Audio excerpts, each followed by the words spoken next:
salah satu yang kita address yaitu adalah impor ilegal pakaian bekas. Ya, jadi ini yang saya kira sudah kita mulai. Jadi ini sudah dengan Kementerian Keuangan, Kementerian termasuk kepolisian ya, Pak. Polisian, ya. Jadi kita sudah ini. Nah, jadi karena ini sudah ilegal, masuknya ilegal, tentu diperdagangkan juga kan secara ilegal. Coba tadi kan kita udah sepakat ya, beda dengan pedagang narkoba begitu ya. Jadi kita tidak masalahkan pedagangnya, ya. Yang kita atasi adalah ilegal. Jadi clear ya. Nah, yang kedua kita juga tadi membicarakan pentingnya juga ada restriksi atas masuknya produk-produk impor ya, sehingga produk dalam negeri ya, produk UMKM yang memang masuk di pasar lokal yang juga terganggu dengan derasnya produk impor ya. Ada impor ini kan ada yang legal dan juga ada kita menyebutnya unrecorded import, dan ini bisa sampai 31%. Tuh bayangin Ya. Jadi yang ilegal 31%. Ya, itu catatan kita, laporan dari Asosiasi Pertekstilan. Ya, nah ini yang mungkin juga kita sedang bahas lebih lanjut, bagaimana restriksi terhadap hal seperti ini. Ya, intinya kami dengan Pak Mendag untuk melindungi pasar domestik yang selama ini disuplai oleh produk-produk tekstil produk UMKM terpukul oleh dua hal tadi ya, yang unrecorded import yang mencapai 30% pakaian jadi, termasuk yang pakaian bekas yang ilegal. Kira-kira seperti itu. Itu yang kami sampaikan, singkat, jelas.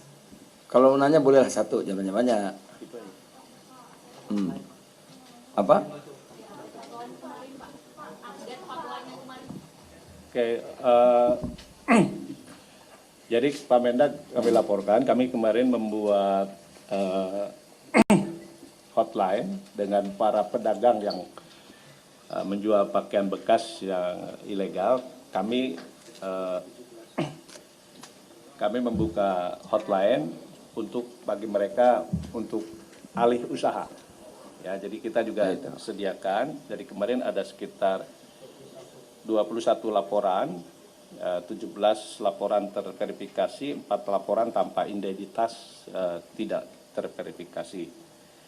Nah, ini terutama dari Jawa Barat, DKI, Riau, Jawa Barat dan DKI 12 ya, 6 Jawa Barat, DKI Jakarta 6, Riau 1, DIY 1, Sulut 1, Sulsel 1, Banten 1. Jadi tidak terlalu banyak sebenarnya yang komplain.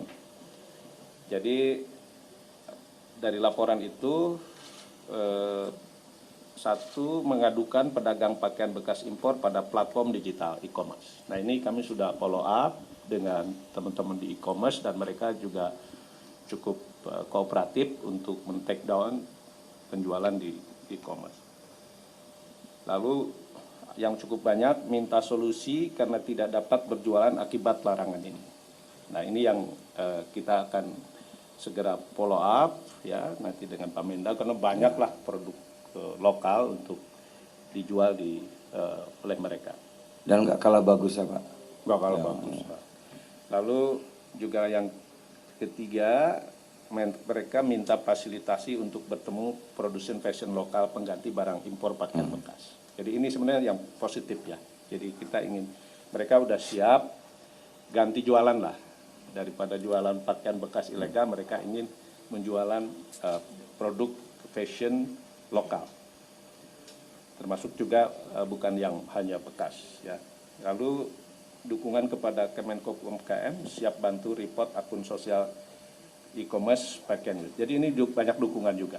Jadi mereka memantau juga ya di e-commerce yang melakukan penjualan pakaian ilegal. Kalau e-commerce kita nggak akan kasih ampun. Kalau yang pedagang kecilnya kita agak tolerir lah, apalagi mau lebaran ya Pak. Tapi kalau e-commerce jualan pakaian ilegal ya bisa pakai pidana penadahan dan lain sebagainya. Jadi dan mereka menurut saya cukup paham itu. Juga ada melaporkan modus impor pakaian bekas di Batam. Jadi ini ada laporan juga kepada kami. Saya kira dari keseluruhan ini justru mendukung, ya mendukung dan lalu bagaimana solusi bagi para pedagang pakaian bekas ilegal. Jadi Jelas, prosedur. jelas, ya? Jelas saya kira.